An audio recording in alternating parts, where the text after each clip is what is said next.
This roast rack of lamb is so tender and flavorful. The Asian-style marinade makes it incredibly tasty.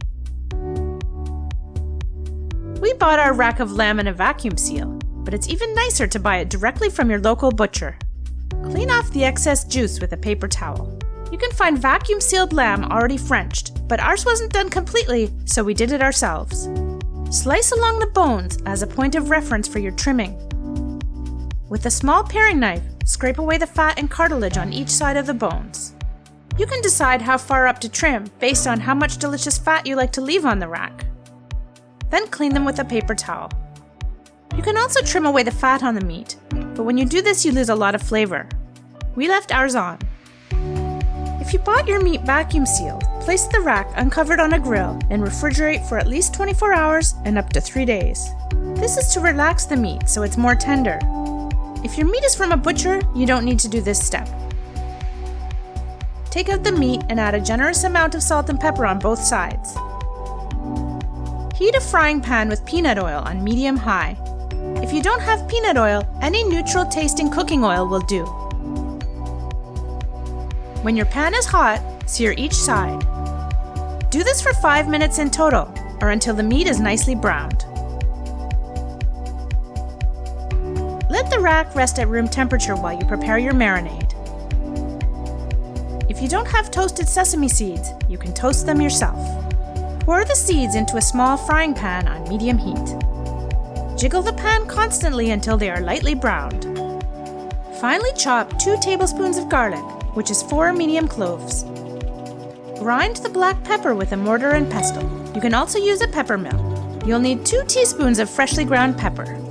Pour into a medium-sized bowl and add the sesame oil, sesame seeds, sugar, Dijon mustard, light soy sauce, dark soy sauce, chopped garlic, and sea salt, and mix. Spread the marinade generously over all sides of the rack. Leave to marinate for at least an hour. Preheat the oven to 450 degrees Fahrenheit or 230 degrees Celsius. If you have fresh sage, spread the leaves on top. If you're using dry sage, sprinkle it on top. Place the rack in a clean frying pan and cover with aluminum foil. Lower the temperature to 400 degrees Fahrenheit or 200 degrees Celsius and put in the lamb. Cook for 30 minutes. Every oven is different, so check after 25 minutes to be sure you don't overcook the meat. Uncover and cook in the oven for an additional 5 minutes to brown the meat.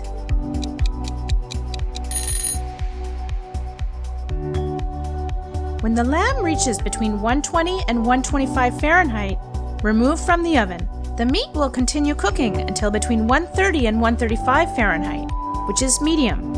Set aside to rest for 20 minutes. Now it's time to make the sauce. Spoon out any burned bits of the marinade. Add the chicken stock and return the pan to the stove, turned on at medium heat.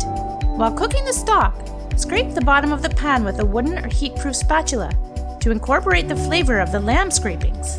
Bring the broth to a boil and continue boiling gently.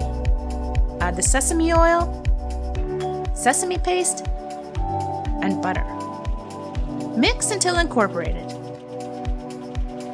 Remove from the heat. When the rack of lamb has rested for 20 minutes, it's time to cut it. Slice between the bones.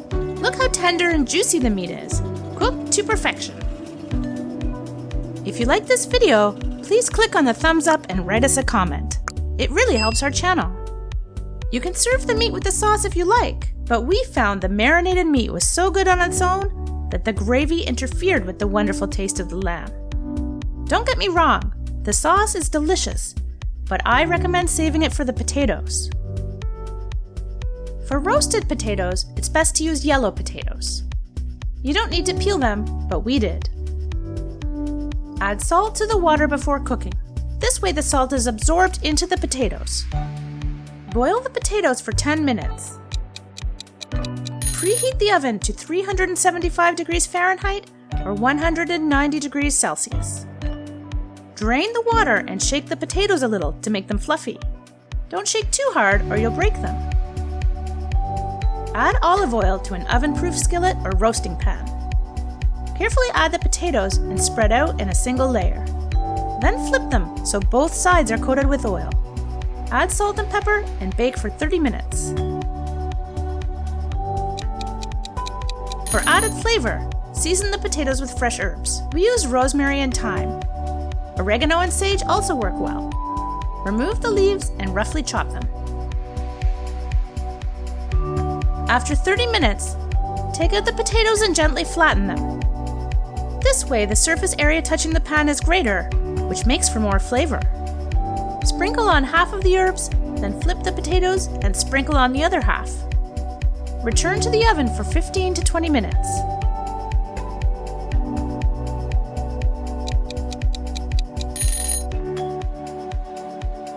Serve the potatoes with the sauce, along with the rack of lamb and salad. Now we'll show you how to make a delicious Asian-style dressing for the green salad. Limes are juicy when the peel is smooth and shiny. These are the ones you should choose at the store. Juice a lime. Chop off a 2 cm piece of ginger. The easiest way to peel fresh or frozen ginger is with a small spoon. Grate the ginger. We use a microplane. Grate a clove of garlic.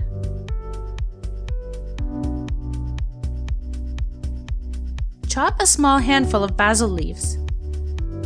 Leave out the stems, they can be quite hard.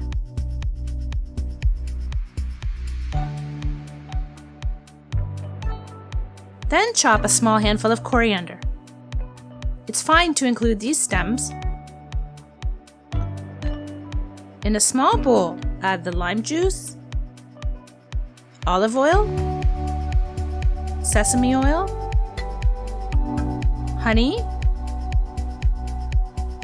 soy sauce, garlic, ginger, a generous pinch of salt, and mix.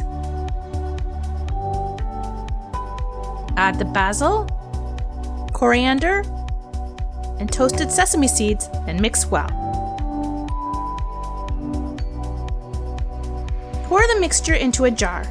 You can also do the mixing directly in the jar from the start. We did it this way for presentation. Store the dressing in the fridge until you're ready to use it. When it's time to serve, shake well and pour on your salad. This dressing goes perfectly with the Asian-style marinated meat.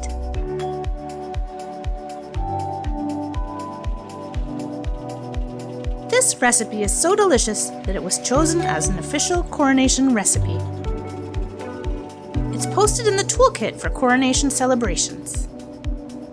If you enjoyed this video, you'll also love these.